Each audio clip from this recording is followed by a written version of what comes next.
হয় না দেই। আমি জানি যে কোথায় কোথায় আমি কাঁদতে কথা কথা এই যে আপনাদের কাছে আবেদন আমার ছেলেকে বাঁচিয়ে নিয়ে যাবো আতাই বিচারে দেয় বাড়িতে। যে ওনায় লেবানন থাকতো, ওনায় 10 বছর ধরে লেবাননে আছে।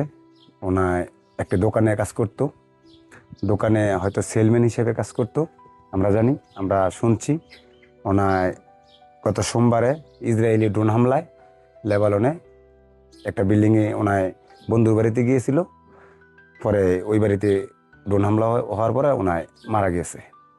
এবং এটা ওইখানে আমাদের আরেকটি ওনারও ভাই, আমাদেরও ভাবি, ওনার ভাবি, আমার ভাবি, ওনায় ওই জায়গায় ওই দেশেই আছে লেবাননে। ওনায় শিওর হয়ে আমাদেরকে জানাইছে যে করিম এখানে ছিল। ওনার নাম মোহাম্মদ করিম শেখ। তো ওনায় ড্রোন হামলায় ওইখানে মারা গেছে। কাকার কথা ভুই না, মানে মন মানসি কোনো ভিতরে মানে ঠিক নাই, খাওয়া গোসল মানে একবারই নাই।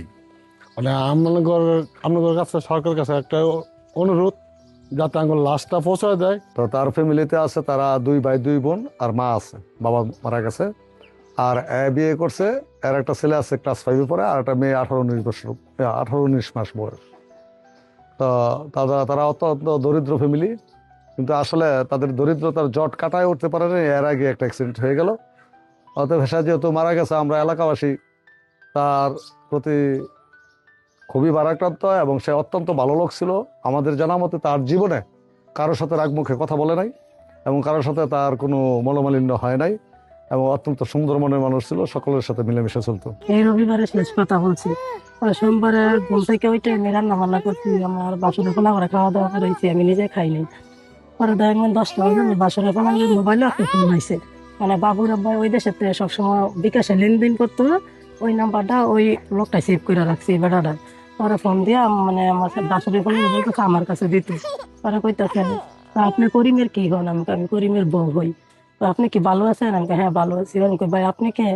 পরে কয় আপনার বিজেপি কাছ থেকে টাকা কাটাইছে করিম ভাই, ওই বিকাশ হলো আমি কই হ্যাঁ বলেন। আবার আমার জিজ্ঞেস করতেছে আপনি কি ভালো আছেন? আমি কই হ্যাঁ আমি ভালো আছি। আমি কই ভাইয়া কি রে, কিছু হয়েছে? কই না কিছু হয় নাই। ওনার আম্মা কই? আমি কই ওনার আম্মা তো আছে, তখন আরো ডাক দেন। পরে আমি ডাক দিছি, পরে আমার মানে শাশুড়ির কাছে বলতেছে কই দেখেন আপনারা কান্নাকাটি করেন না, আমি কিভাবে বলবো, আমার মন থেকে কথাটা আসতেছে না। পরে আমার শাশুড়ি জিজ্ঞেস করছে কি হয়েছে। পরে আমার শাশুড়ি ওনার বলতেছে যে আপনার ছেলে তো না ফেরার দেশে চলে গেছে। তখন আমার শাশুড়ি তো বুঝে না না ফেরার দেশে কি। পরে মানে আমি তো বুঝতে পারছি যে কি তো বলতেছে যে মারা গেছে ওনার। পরে আমি কান্না করতেছি, আমার বাসরের পরও কান্না করতেছে। পরে আমার শাশুড়ি জিজ্ঞেস করতেছে যে কি হয়েছে, কারণ আমি বলতে পারতেছি না যে কিটা হয়েছে, আমার মনেই মানতেছে না।